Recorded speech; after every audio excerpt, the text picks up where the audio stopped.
Thank you for having us. Thank you very much for having me. It's my pleasure. All right. So I'll start with Jake. Now, for you, is President Tinubu's presentation of that appropriation bill of Rivers State to the National Assembly constitutional or unconstitutional? I think I would start by saying that our president has made history by becoming the very first president, maybe in the world, that presented a state budget, having presented a national budget.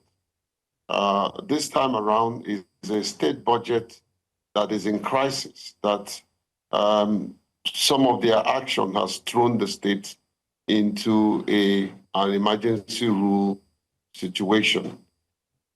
That history is not a good history.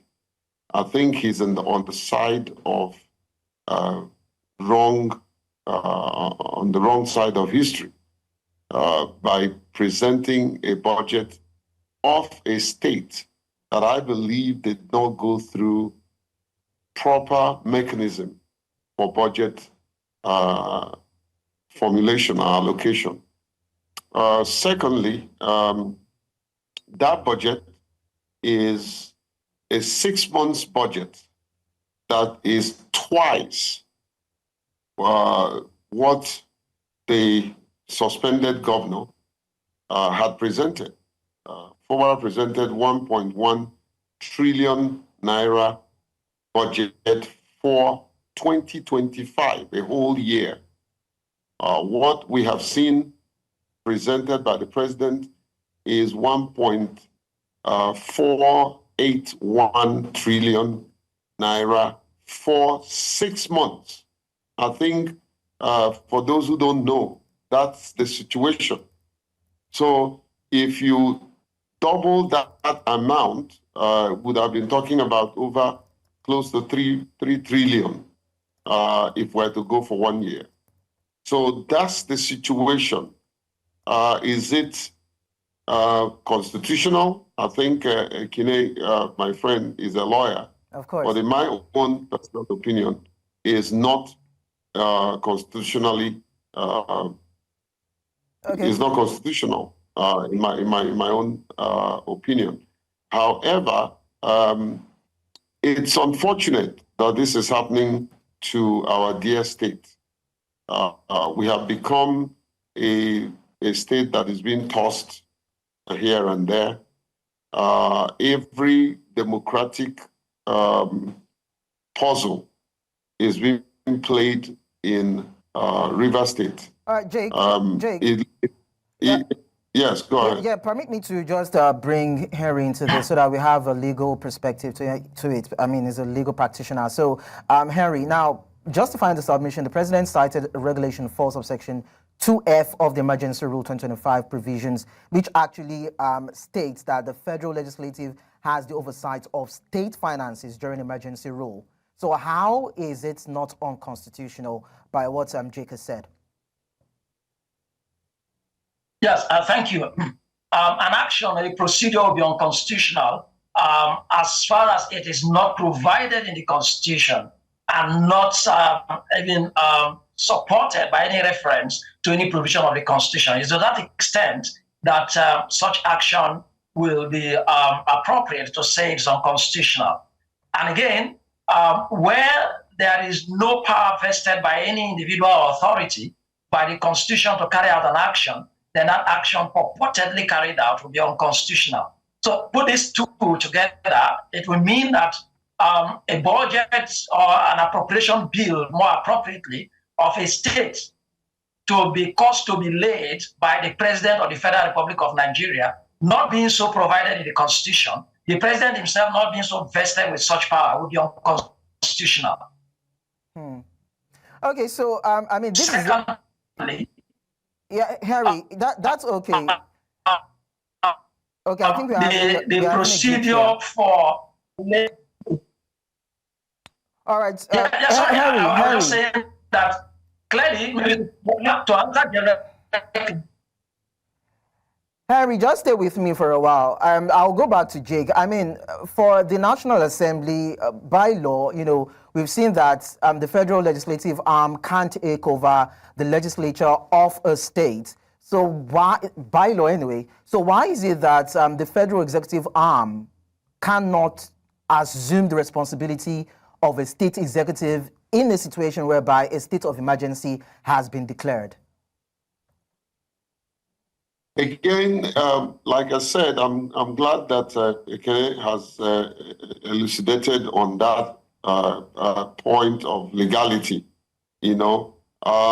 Yes, the State Assembly can take over the function of a state that is on emergency rule, but they are laid down constitutional provision and clauses that they have to follow and activate. If you go back to even the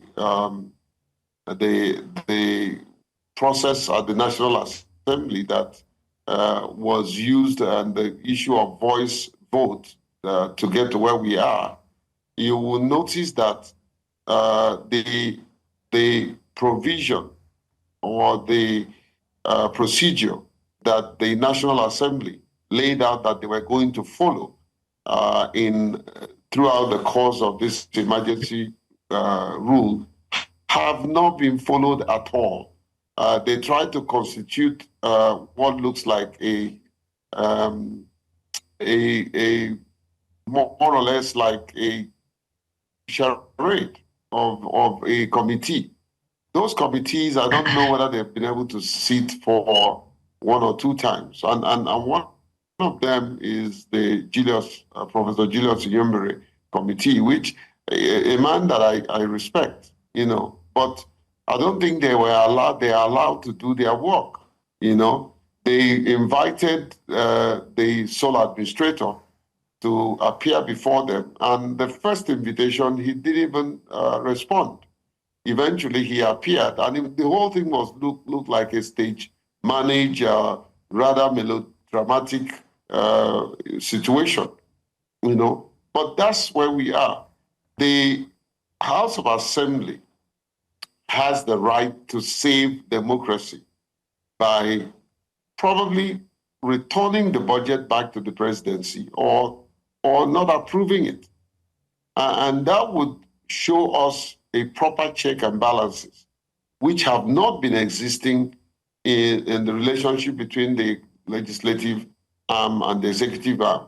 It looks to me like a rubber stamp House of Assembly, National House of Assembly, So that said, people like me, I have very little confidence that they will do anything or overturn what the president have done.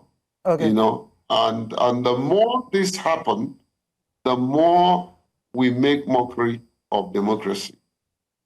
All right, so I go back to Henry now. If your position is that there is no provision under the 1999 Constitution that empowers the president to present a state budget to the National Assembly, and there's a possibility that we might not see a revocation of this particular appropriation bill from the legislature, of course, coming from the president, how do you think we can still uphold democracy and still have the state being run, most especially having this budget being passed, funds are available for the sole administrator to actually do what it needs to do while being in power?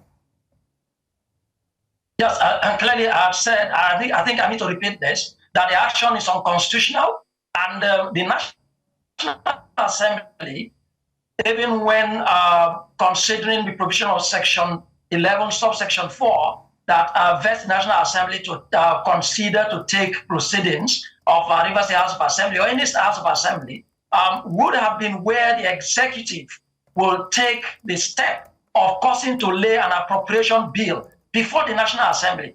So there is no provision in our Constitution that envisaged a situation where the governor of a state would have been removed from office, or any situation at any time that there would not be a governor in the state. Because in any circumstance, according to the Constitution, that there wouldn't be a governor, the deputy governor would become governor automatically. So there wouldn't have been a situation where there won't be a governor to lay an appropriation bill that is the only person, absolutely, an exclusive power vested by the Constitution in the governor to cause to lay an appropriation bill before the House of Assembly. Where the House of Assembly is unable to convene a sitting, and it appears that the provision of Section 11 sub 4 has to be invoked, then it means that the governor of the state would have laid the appropriation bill or caused such to be laid before the National Assembly. So completely is an aberration. Now, I had suggested and proposed earlier that the unconstitutional sole administrator, so imposed and forced on Rivers State by Mr. President, should have been funded by Mr. President either from the federation account or from some fund within the presidency for running the affairs that the president has asked him to come do, which primary mandate was to restore on, if you like, in quotes, broken down law and order in Rivers State, which never existed, but not to come to build infrastructure, not to come to run government, as it were, as if the president has become the elected governor of Rivers State. So this purported appropriation law for Rivers State is not constitutional. All right, Henry. Thank you, Henry Ekine, and of course, Jake Epelle. Thank you so much for sharing your thoughts with us on the news. Let me say. We might not. We might not have the time. In 30 seconds. In 30 seconds. 30 seconds. Look, I believe. Yes, I'm using this opportunity to call on everybody, the civil society, everybody, to hold this administrator accountable. He's squandering the money, the resources of Rivers people, and one day he will get out of that seat and he will be called to account for every penny that he has squandered. All right, thank you so much for sharing your thoughts. Appreciate it. Absolutely.